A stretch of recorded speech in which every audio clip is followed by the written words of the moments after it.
Hello, people. Hi, lovely people. Lovely people. All right, ladies and gentlemen, and wine lovers and such. I'm going to introduce myself. My name's Katie Cole.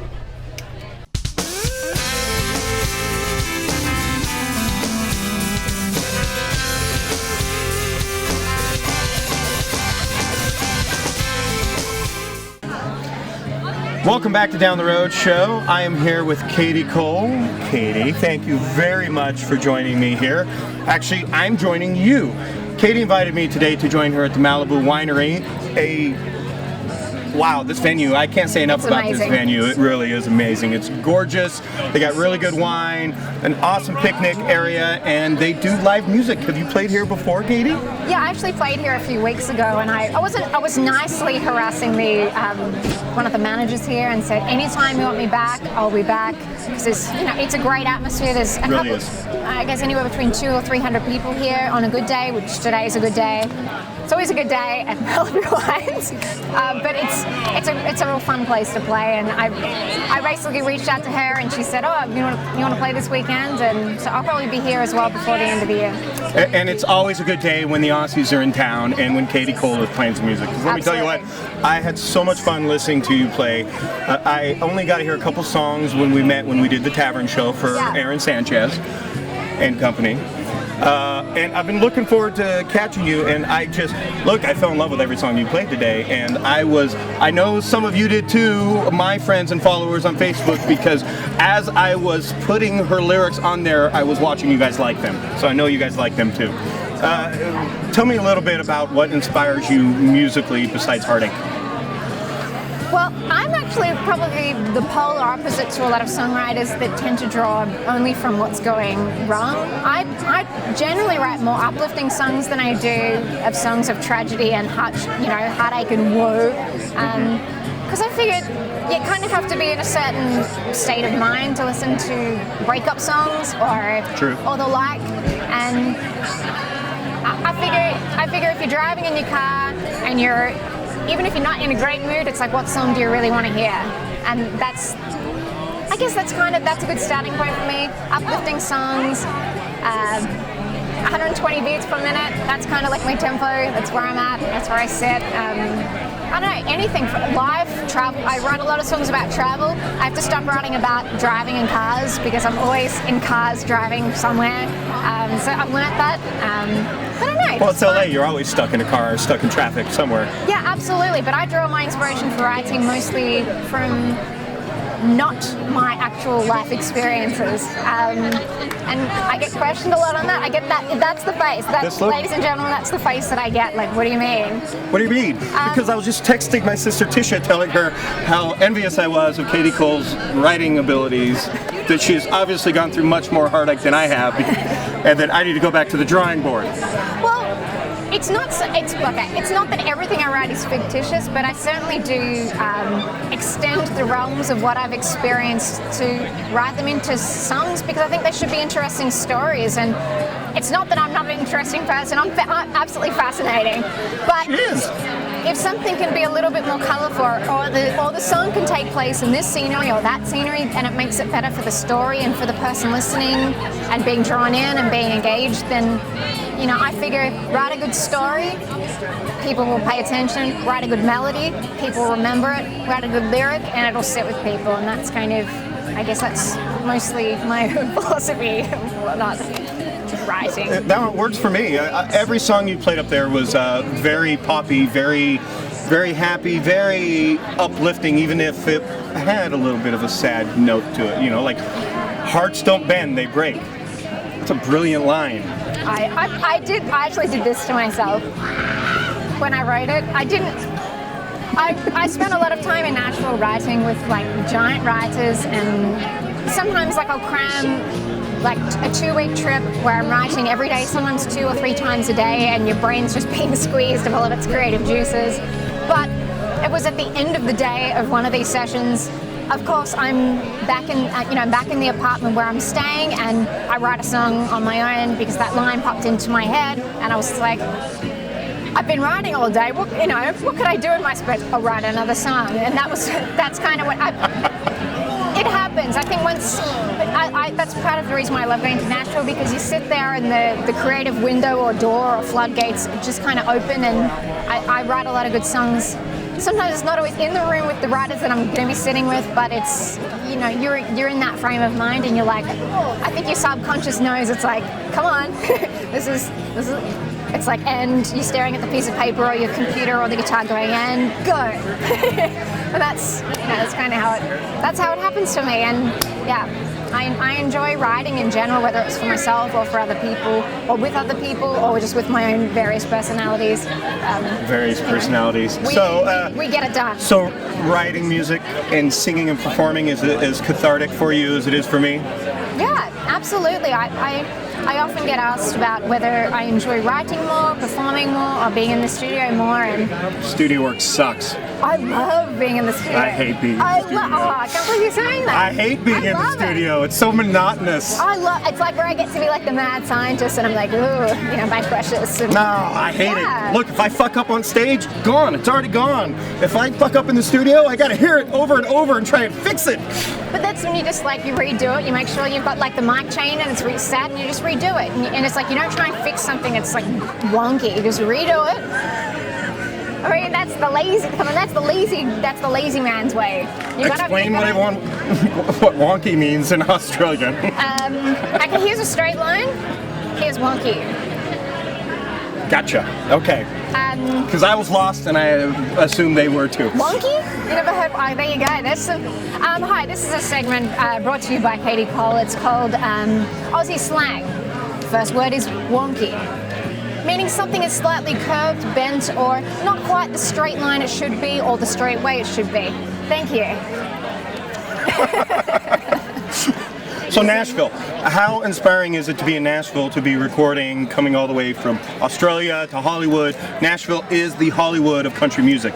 It is. I don't actually record in Nashville per se. I write in Nashville and I perform live in Nashville. And I have I actually have tons of great friends out there that I never thought I would have. There's a real sense of community in that city. I mean, coming from Australia, there's a certain culture there. There's a lot of, I guess, Australian hipsters in all the major cities, and it's like you'll find hipsters in whatever cities you go to. But I'm from Melbourne. Melbourne's like the foodie city. It's very arty and creative. But in terms of being able to have a career that you can really build in that country, it's really difficult to get.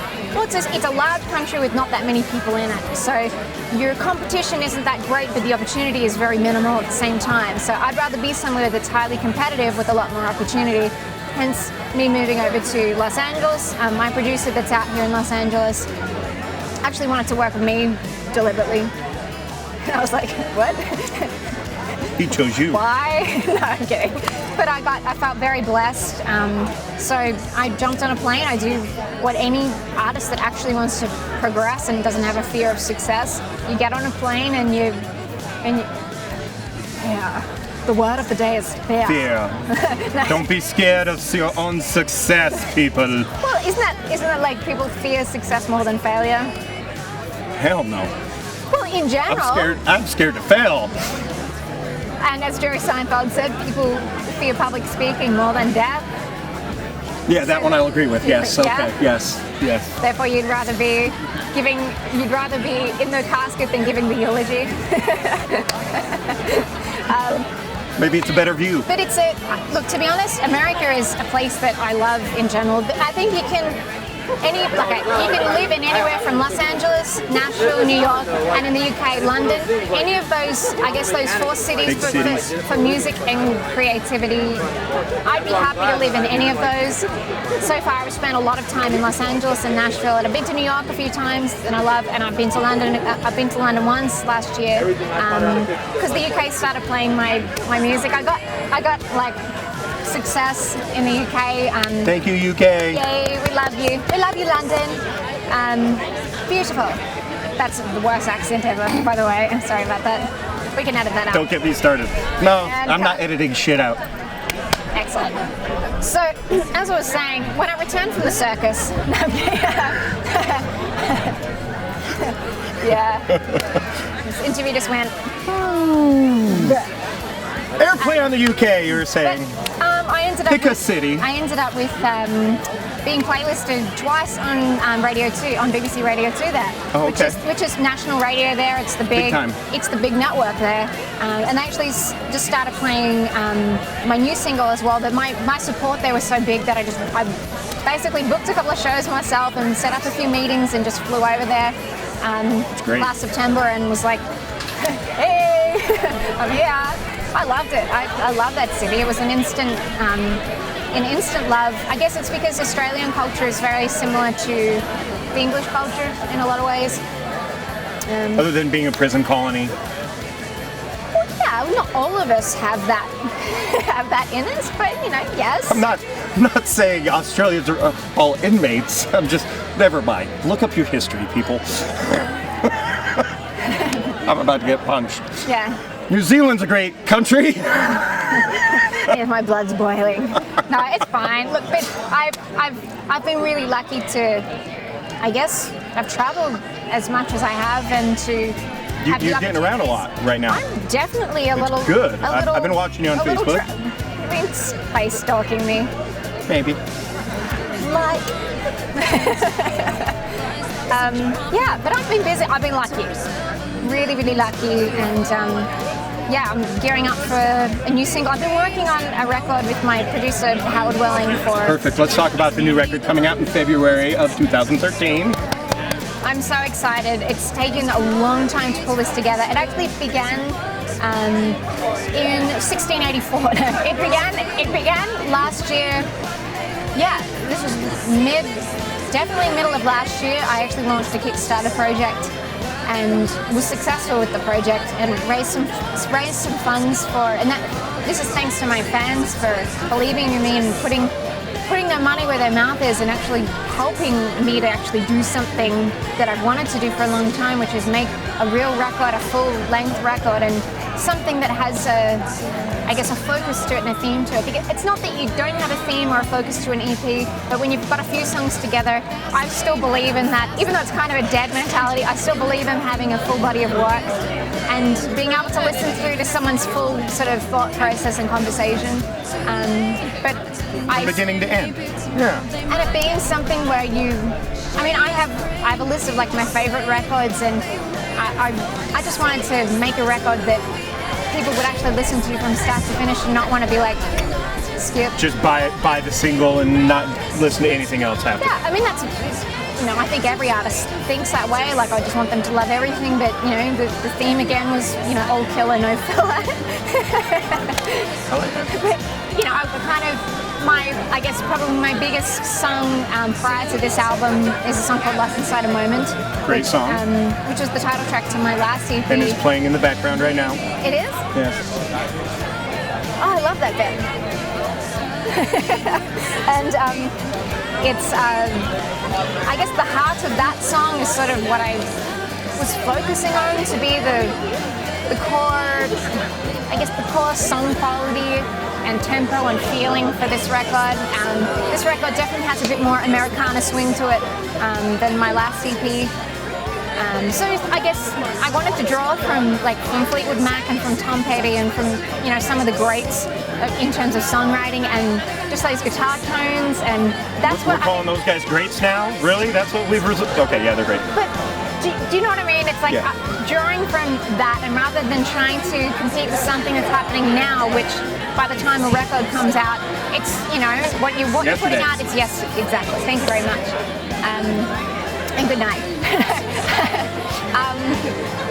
So that was kind of it, setting the bar at a level where you could put this on, you put this record on and it's great in 10 years, it's great in 20 years, and it doesn't have moments where you're like, this is so 2012 or 2013, or it's so of that moment. I personally can't wait to hear the entire album.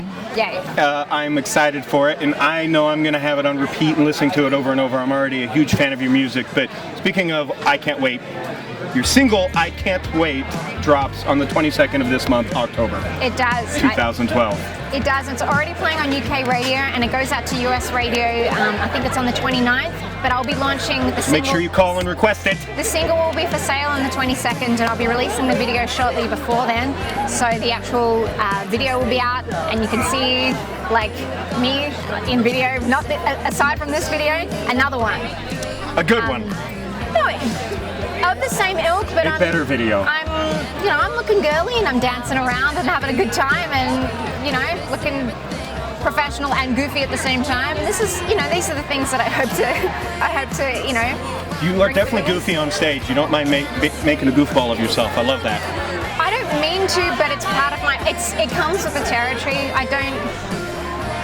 I'll take myself seriously to a point, like if I'm doing a full-blown, like a Katie Cole, like full-blown band set where it's just like 30 minutes of condensed, like squeezed into one moment, I feel like I'll put on the... No talky. Well, it'll be not scripted, but it'll be less talking and it's more, more rock. But in an afternoon like this, where it's 2 hours of playing, it's stretched out. Lots of people just drinking wine. I don't think you can be like, we rock, and put on like a full-blown concert mentality in a winery.